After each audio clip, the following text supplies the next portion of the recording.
Iran এক অতীতের ঘোর অন্ধকার থেকে উঠে এসে আজ ইসরায়েলকে এক নতুন চ্যালেঞ্জ জানিয়ে ইতিহাসের পাতায় রেখেছে এক অপ্রতিরোধ্য ছাপ। ১৮০টি ভয়ঙ্কর ক্ষেপণাস্ত্র, যার প্রতিটি যেন ছিল এক একটি আঘাত। ইসরায়েলকে কাঁপিয়ে দেয়। সাইরেনের আওয়াজে পুরো দেশ যেন এক বিশাল আতঙ্কে দোলে।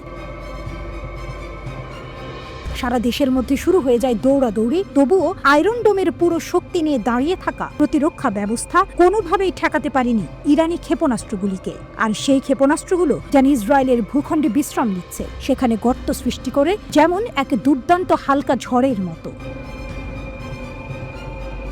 এই দৃশ্য দেখে বিশ্ববাসী স্তম্ভিত হয়ে পড়ে। এমন একদিন, যে দিনটি ইসরায়েল আগে কখনো অনুভব করেনি। ১৮০টি ক্ষেপণাস্ত্র যে দেশের বুকে এভাবে আঘাত হানবে, সেটা সারা পৃথিবীর কাছে এক বিস্ময়। অক্টোবরে ইসরায়েলের আক্রমণের পর ইরান প্রস্তুতি নিয়েছিল পাল্টা আক্রমণে, কিন্তু ইরানের ভয়াবহ হামলার পর ইসরায়েলের প্রতিশোধ ছিল সামান্যই। এমনকি সমর বিশেষজ্ঞরা হতভম্ব হয়ে যায়। তাদের ধারণা ছিল ইসরায়েল সহজেই ইরানকে ধ্বংস করে ফেলবে, কিন্তু সেই ভাবনা ছিঁড়ে গেছে।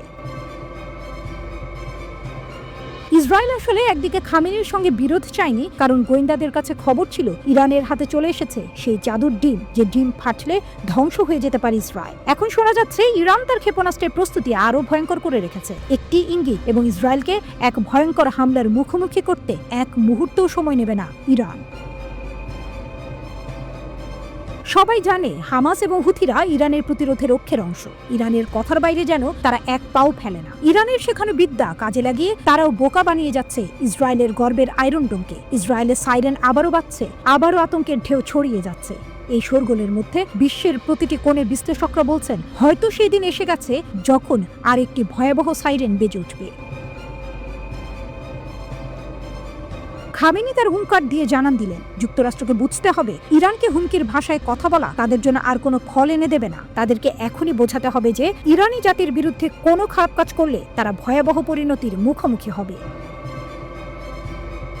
এমন শক্তিশালী, এমন সোজাসাপটা ভাষায় ইরান জানিয়েছে তাদের অবস্থান, যে কেউ আর কোনো সন্দেহই রাখতে পারেনি। গুঞ্জন রয়েছে ইরানের পাহাড়ি অঞ্চলের নিচে রয়েছে এক রহস্যময় জগৎ। এই জায়গাগুলোতে অস্ত্রের মজুদ এমনভাবে রাখা হয়েছে যে সেটি কল্পনাও করা অসম্ভব। এমনকি আন্তর্জাতিক পরমাণু শক্তি সংস্থা বলছে ইরান একেবারে পারমাণবিক অস্ত্র তৈরির দ্বারগোড়ায়। এই সময় ইরান জানে কিছু মাসের মধ্যে তারা পারমাণবিক অস্ত্র উৎপাদনের ক্ষমতা অর্জন করতে পারবে, এবং বিশ্বের সবচেয়ে শক্তিশালী দেশগুলো এটি ভালো করেই জানে।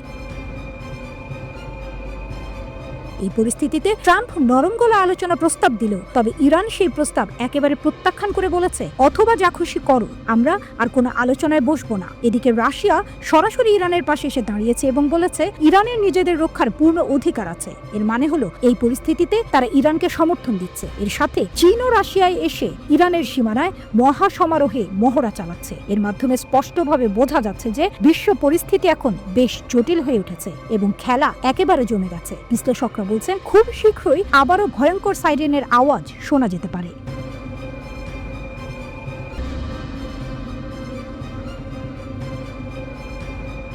এ যেন এক পুরনো নাটকের নতুন দৃশ্যপট। উত্তপ্ত বালুকা বেলার প্রান্তে দাঁড়িয়ে দুই পরাশক্তির টানটান উত্তেজনা। মার্কিন প্রেসিডেন্ট ডোনাল্ড ট্রাম্পের নীতি যদি না বদলায় তবে কোনো আলোচনা হবে না, সাফ জানিয়ে দিলেন ইরানের পররাষ্ট্রমন্ত্রী সাইয়েদ আব্বাস আরাকচি। তার কণ্ঠে দৃঢ়তা, তার বক্তব্যে প্রত্যয়। যুদ্ধের জন্য প্রস্তুত ইরান, তবে যুদ্ধের প্রতি তাদের আগ্রহ নেই। বহু নাটকীয়তার জন্ম দেওয়া মার্কিন প্রশাসনের এক নতুন চাপ প্রয়োগের কৌশল। প্রেসিডেন্ট ট্রাম্প ইরানকে নতুন পরমাণু চুক্তির শর্তে রাজি করাতে বেঁধে দিলেন মাত্র 2 মাসের সময়সীমা। হুঁশিয়ারি দিলেন, তেহরান যদি সম্মত না হয় তাহলে আসবে প্রতিশোধের ঝড়। কিন্তু ইরান নত হওয়ার জাতি নয়। দেশটির সর্বোচ্চ ধর্মীয় নেতা আয়াতুল্লাহ আলী খামেনি যুক্তরাষ্ট্রকে বাড়াবাড়ি না করার আহ্বান জানালেন, যেন এক নীরব কিন্তু সুস্পষ্ট বার্তা, যুদ্ধ যদি হয় তবে তার ময়দান প্রস্তুত। সংবাদ মাধ্যম পার্স টুডের সূত্রে জানা যায়, এক সাক্ষাৎকারে আব্বাস আরাকচি বলেন, চিঠি কখনো কূটনীতির অংশ, কখনো হুমকির অস্ত্র। তার বক্তব্য যেন মার্কিন প্রশাসনের দোদুল্যমান নীতির সরাসরি জবাব। তিনি স্পষ্ট করেই বললেন, ইরান যুদ্ধ চায় না, তবে যুদ্ধের জন্য প্রস্তুত। একদিকে কূটনৈতিক সমাধানের প্রতি অঙ্গীকার, অন্যদিকে সম্ভাব্য সংঘাতের জন্য নিখুঁত প্রস্তুতি। এ যেন দাবার এক জটিল খেলা। আরাকচির কথায় প্রতিধ্বনিত হয় ইরানের ঐতিহাসিক মনোভাব। যুদ্ধ এড়াতে চায় তারা, কিন্তু যদি যুদ্ধ অনিবার্য হয় তাহলে তারা পিছু হটবে না। তিনি যুক্তরাষ্ট্রকে সতর্ক করে বলেন, কেউ কি এমন পরিস্থিতিতে আলোচনায় বসতে পারে যেখানে প্রতিপক্ষ কেবল শর্ত চাপিয়ে দেয়? ইরানের সক্ষমতা সম্পর্কে ভুল ব্যাখ্যা করে যারা নিজেদের সুবিধা আদায় করতে চেয়েছে তাদের উদ্দেশ্যেও সাফ জবাব দেন তিনি। ইসরায়েল এবং অন্যরা যে গল্প প্রচার করেছে তা পুরোপুরি মিথ্যা বলেই দাবি করেন আরাকচি। 2018 সালে একতরফাভাবে পরমাণু চুক্তি থেকে যুক্তরাষ্ট্রের সরে আসা ছিল এই টানাপোড়েনের সূচনা। সেই থেকে ইরান তার ইউরেনিয়াম সমৃদ্ধকরণের পরিমাণ 60% উন্নীত করেছে। এর মধ্যেই নতুন করে আলোচনার আভাস দিচ্ছেন ট্রাম্প। তবে ইরানের জন্য এটা কোনো সহজ সমীকরণ নয়।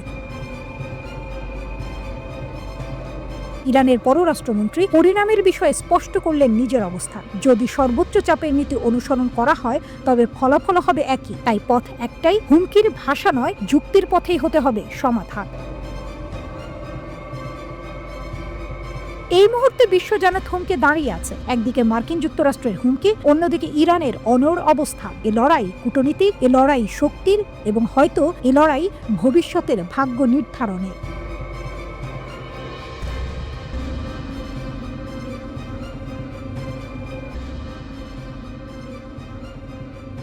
আকাশে বিদ্যুৎ চমকালো, দিগন্তের ওপার থেকে এক অশনি সংকেত ভেসে এলো।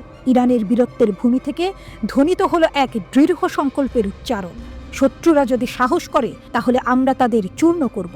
এক অনড় প্রতিজ্ঞা, এক অবিচল সংকল্প। ইরানি কমান্ডারের কণ্ঠে যেন প্রতিধ্বনিত হলো ইতিহাসের প্রতিশোধ পরায়ণ আওয়াজ। যুদ্ধের মেঘ কি জমাট বাঁধছে? তেহরান আর ওয়াশিংটনের মধ্যে উত্তেজনার পারদ ছুঁয়ে ফেলেছে আকাশের সীমা। যেন মরুভূমির উত্তপ্ত বালুকণা বাতাসে ছড়িয়ে পড়েছে, প্রতিটি মুহূর্ত যেন আগুনের ফুলকি ছড়াচ্ছে। বিশ্বব্যাপী তাকিয়ে আছে উদ্বেগ ভরে, এক উত্তপ্ত সংকট হয়েছে তৈরি। মার্কিন প্রেসিডেন্ট ডোনাল্ড ট্রাম্প তার হুঁশিয়ারি আরেকটু তীব্র করেছেন, যেন যুদ্ধের দামামা বেজে উঠছে কূটনীতির স্তব্ধ প্রাঙ্গণে। কিন্তু এই হুমকির জবাবও কম প্রবল নয়। ইরানের সেনাবাহিনীর স্থলবাহিনীর কমান্ডার এক রহস্যময় সতর্কবাণী ছুঁড়ে দিয়েছেন মার্কিন যুক্তরাষ্ট্র ও ইসরায়েলের প্রতি। এই উষ্ণ বালুকণায় এক মুহূর্তের ভুলও হতে পারে ধ্বংসের ইঙ্গিত। ব্রিগেডিয়ার জেনারেল কিউমার্স হেইদারি তাঁর কণ্ঠে বজ্রের ঝংকার নিয়ে বললেন, শত্রুরা যদি ভুল করে তবে ইরান তাদের চূর্ণ করবে। যেন এক অগ্নিশিখা যা ছড়িয়ে পড়ছে ধ্বংসস্তূপের পূর্বাভাসে। তার কথার মধ্যেই লুকিয়ে রয়েছে এক সুনিশ্চিত আত্মবিশ্বাস। হেইদারি আরও বললেন, ইরানি সেনাবাহিনী সর্বদা সতর্ক, সর্বদা প্রস্তুত। ইতিহাসের পাতায় তারা একের পর এক লিপিবদ্ধ করেছে প্রতিরোধের কাহিনী। সময়ের আবর্তে তারা কখনোই শত্রুর সামনে নত হয়নি। তিনি ঘোষণা করলেন, ইরানের সেনাবাহিনীর স্থলবাহিনী সর্বদা জাগ্রত, সতর্ক এবং যে কোনো ভুলের ক্ষেত্রে শত্রুদের ধ্বংস করতে প্রস্তুত। যেন এক দুঃসাহসিক যোদ্ধার শপথ, যেন প্রাচীন পারস্যের গর্বিত উত্তরাধিকার। এই বিস্ফোরক বাক্যগুলো তখনই ধ্বনিত হলো যখন ইরান ও মার্কিন যুক্তরাষ্ট্র এক তপ্ত বাক্য বিনিময় লিপ্ত। একদিকে ট্রাম্পের আগ্রাসী হুঁশিয়ারি, অন্যদিকে ইরানের অনমনীয় জবাব। যেন দুই সুপার পাওয়ার মুখোমুখি দাঁড়িয়ে আছে এক অনিবার্য সংঘর্ষের প্রতীক্ষায়। ট্রাম্প, যিনি নিজের যুদ্ধংদেহী বক্তব্যের জন্য বিখ্যাত, সম্প্রতি ইরানের বিরুদ্ধে যুদ্ধের দহন সৃষ্টি করেছেন তার শব্দের মিছিলে। এক অন্ধকারময় ছায়া যেন নেমে এসেছে মধ্যপ্রাচ্যের রাজনৈতিক মানচিত্রে। হুথি বিদ্রোহীদের সহায়তা করার অভিযোগ এনে তেহরানের বিরুদ্ধে কঠোর সতর্কবার্তা দিয়েছেন তিনি। যেন এক ভয়াল প্রলয়, যেন এক দুঃস্বপ্নের সূচনা। কিন্তু ইরান কখনোই নত হয় না, পাল্টা আক্রমণ করলো তারা। যেন এক সিংহের গর্জন। তাদের সর্বোচ্চ নেতা আয়াতুল্লাহ আলী খামেনি আমেরিকার হুঁশিয়ারিকে উপহাস করে উড়িয়ে দিলেন। যেন মরুদ্যানের নির্ভীক বাতাস, যেন শীতল নদীর প্রবাহ।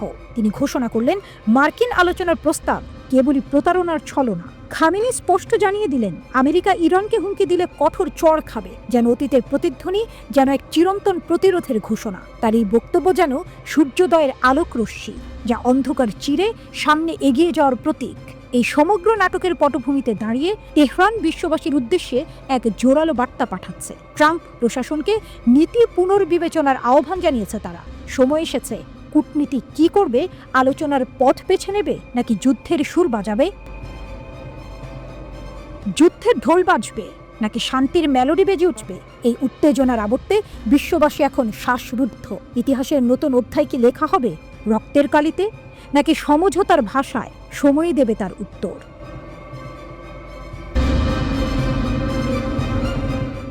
মধ্যপ্রাচ্যের উত্তপ্ত আকাশের নিচে নতুন এক নাটকের মঞ্চ প্রস্তুত হচ্ছে। ইরানের রাজনৈতিক দাবার চালে মার্কিন যুক্তরাষ্ট্র কি এবার রণনীতির ভুল চাল দিয়েছে? ট্রাম্পের হুমকির বিপরীতে ইরানের জবাব যেন মরুর ঝড়ের মতো প্রবল, অপ্রতিরোধ্য।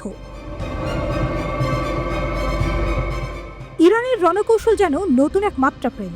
3টি উপসাগরীয় দ্বীপ, গ্রেটার টুন, লেজার টুন এবং আবু মুসা, এই 3 সেতুবন্ধনে ইরানের নতুন ক্ষেপণাস্ত্র প্রতিরক্ষা ব্যবস্থা মোতায়েনের ঘোষণা কাঁপিয়ে দিল বিশ্ব রাজনীতি।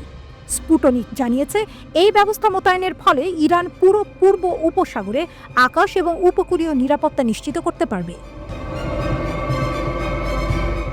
আমরা 600 কিলোমিটারের মধ্যে শত্রুর ঘাঁটি, জাহাজ এবং অস্ত্রাগার ধ্বংস করতে সক্ষম, গর্জে উঠলেন IRGC নৌবাহিনীর প্রধান তাংসিরি। তার কণ্ঠস্বরে দৃঢ়তা, প্রত্যয়। কূটনৈতিক আলোচনার ঘেরাটোপ ভেদ করে ইরান যেন যুদ্ধক্ষেত্রেই তাদের বক্তব্য পেশ করতে চাইছে। প্রতিবেদনে বলা হয়েছে, ইরান বাবার 373 S-300 খোরদাদ 15 অথবা কাদের সিস্টেমের মতো উন্নত প্রতিরক্ষা ব্যবস্থা মোতায়েন করেছে। সাথে রয়েছে আবু মাহদি এবং খালিজ ফার্সের মতো ভয়ঙ্কর জাহাজ বিধ্বংসী ক্ষেপণাস্ত্র। 1971 সাল থেকে এই দ্বীপগুলোর মালিকানা নিয়ে সংযুক্ত আরব আমিরাতের দাবি থাকলেও ইরান এখানে তাদের উপস্থিতি আরও মজবুত করে তুলেছে। 2024 সালের সেপ্টেম্বরে IRGC ঘোষণা করেছিল তারা দ্বীপগুলোর প্রতিরক্ষা আরও সম্প্রসারিত করবে। এখন তা বাস্তবে রূপ নিল। এই নাটকীয় পদক্ষেপ এমন এক সময় এলো যখন ইয়েমেনের বিদ্রোহীদের সঙ্গে মার্কিন যুক্তরাষ্ট্রের সংঘর্ষ নতুন পর্যায়ে পৌঁছেছে। ওয়াশিংটনের অবিরাম হামলার পরও ইয়েমেনের সামরিক বাহিনী নত হয়নি, বরং আরও দুঃসাহসী হয়ে তারা ইসরায়েলের ওপর নতুন করে আক্রমণ শুরু করেছে। এরই মধ্যে ট্রাম্প ইরানকে পারমাণবিক আলোচনার জন্য চাপ দিতে চিঠি পাঠিয়েছেন। ইরানের প্রতিক্রিয়া ছিল ব্যর্থহীন। তারা এই চিঠিকে হুমকি হিসেবে দেখলেও এর মধ্যে কূটনৈতিক সম্ভাবনার ইঙ্গিত পেয়েছে। হুমকি আমাদের কোথাও নিয়ে যাবে না, জানিয়ে দিলেন ইরানের সর্বোচ্চ নেতা। তার কণ্ঠে ছিল একরকম বিদ্রুপ, একরকম দৃঢ় প্রত্যয়। যদি তারা কোনো ধ্বংসাত্মক কিছু করতে চায় তবে তাদের কঠোর চড় খেতে হবে। ট্রাম্পের মধ্যপ্রাচ্য বিষয়ক দূত অবশ্য চেষ্টা করেছেন উত্তেজনা প্রশমিত করতে। তিনি দাবি করেছেন, এই চিঠি ছিল ইরানের প্রতি আস্থা স্থাপনের একটি প্রচেষ্টা, হুমকি নয়। কিন্তু মধ্যপ্রাচ্যের বাতাস বলছে অন্য কথা। এখানে বিশ্বাস অর্জনের জন্য শুধু কথার নয়, শক্তিরও প্রয়োজন। আর ইরান সেই বার্তা স্পষ্ট করে দিয়েছে। তাদের শক্তির ছায়া 600 কিলোমিটার দূর পর্যন্ত বিস্তৃত।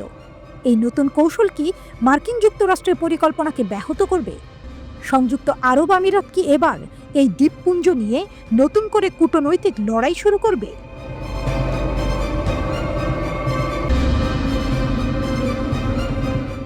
ইয়েমেনের বিদ্রোহীদের প্রধানের তীব্র হুঁশিয়ারি, ইসরায়েলের ওপর আরও আক্রমণের হুমকি। আকাশে যেন বজ্র নিনাদ, দিগন্ত রেখা কাঁপিয়ে এক অগ্নিসংকেত ভেসে এলো ইয়েমেনের পাহাড়ে ঘেরা প্রান্তর থেকে। ইয়েমেনের বিদ্রোহীদের প্রধানের কণ্ঠে ফুটে উঠল অগ্নিস্ফুলিঙ্গের শপথ। ইসরায়েল যদি তীব্র আক্রমণ চালায় তাহলে হিজবুল্লাহকে সমর্থন করতে প্রস্তুত। তীব্র উত্তেজনার বাতাস ছড়িয়ে পড়েছে মধ্যপ্রাচ্যের দিগন্ত জুড়ে।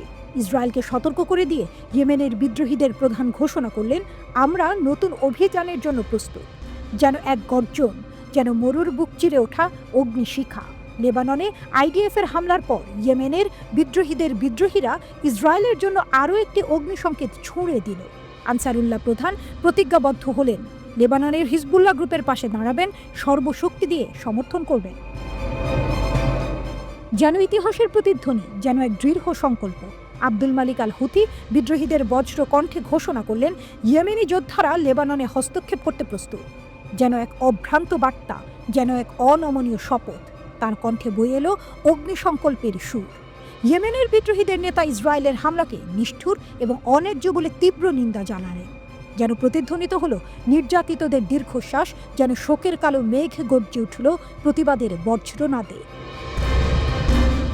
যদি ইসরায়েলি শত্রু পুনরায় সর্বাত্মক যুদ্ধ এবং ব্যাপক আগ্রাসনে লিপ্ত হয় তাহলে আমরা আপনাদের পাশে থাকব। যে কোনো পরিস্থিতিতে আমাদের হস্তক্ষেপের জন্য সহায়ক অবস্থানে থাকা প্রয়োজন, আমরা তা করতে প্রস্তুত। এই নৃশংস ও অন্যায্য আগ্রাসনের কোনো যুক্তি নেই। আমরা যেমন ফিলিস্তিনি জনগণের মধ্যে আমাদের ভাইদের বলেছিলাম তোমরা একা নও, তেমনি আমরা হিজবুল্লাহর ভাইদের এবং লেবাননের জনগণের মধ্যে আমাদের ভাইদেরও বলি তোমরা একা নও, আমরা তোমাদের পাশে আছি। এই শব্দগুলো যেন দিগন্তে প্রতিধ্বনিত হতে থাকলো, যেন এক সতর্কবার্তা, যেন এক প্রতিরোধের অগ্নিসংকেত। এদিকে সর্বশেষ ইসরায়েলি হামলায় লেবানন জুড়ে কমপক্ষে 7 জন নিহত হয়েছে। এক করুণ দৃশ্য, এক বিধ্বস্ত নগরী যেখানে বাতাসে মিশে আছে ধ্বংসস্তূপের গন্ধ, যেন যুদ্ধের নিষ্ঠুর বাস্তবতার এক হৃদয় বিদারক চিত্র। ইসরায়েলি প্রতিরক্ষামন্ত্রী গত সপ্তাহে নির্দেশ দিয়েছিলেন লেবাননে দ্বিতীয় দফা হামলা চালানো হবে। সেই নির্দেশ বাস্তবায়ন করেছে আইডিএফ। হিজবুল্লাহ অবস্থানগুলিকে লক্ষ্যবস্তু বানিয়ে চালিয়েছে একের পর এক হামলা শুরুর আগে আইডিএফ দাবি করেছিল যে হিজবুল্লাহ ইসরায়েলের দিকে রকেট নিক্ষেপ করেছে, উত্তরে যুদ্ধের শিখা জ্বলতে শুরু করেছে। ইসরায়েলি সেনাবাহিনী জানিয়েছে তারা লেবানন থেকে ছোড়া একাধিক রকেট প্রতিহত করেছে। তবে হিজবুল্লাহ পাল্টা অভিযোগ তুলেছে ইসরায়েলি তাদের ওপর বিমান হামলার নতুন অজুহাত তৈরি করছে, যেন এক কূটনৈতিক দাবার চাল, যেখানে প্রতিটি চালই যুদ্ধের দিকে ঠেলে দিচ্ছে অঞ্চলকে। এই হামলার পর লেবাননের প্রধানমন্ত্রী কঠোর সতর্কবার্তা দিয়েছেন। নওয়াফ সালাম জানিয়েছেন লেবানন একটি নতুন যুদ্ধে জড়িয়ে পড়ার ঝুঁকিতে রয়েছে। যুদ্ধ কি আসন্ন নাকি আলোচনার পথ এখনো খোলা? এই উত্তপ্ত প্রেক্ষাপটে বিশ্ব তাকিয়ে আছে এক অগ্নিগর্ভ মুহূর্তের প্রতীক্ষায়। সময়ই বলে দেবে এই সংকট কোন দিকে মোড় নেবে।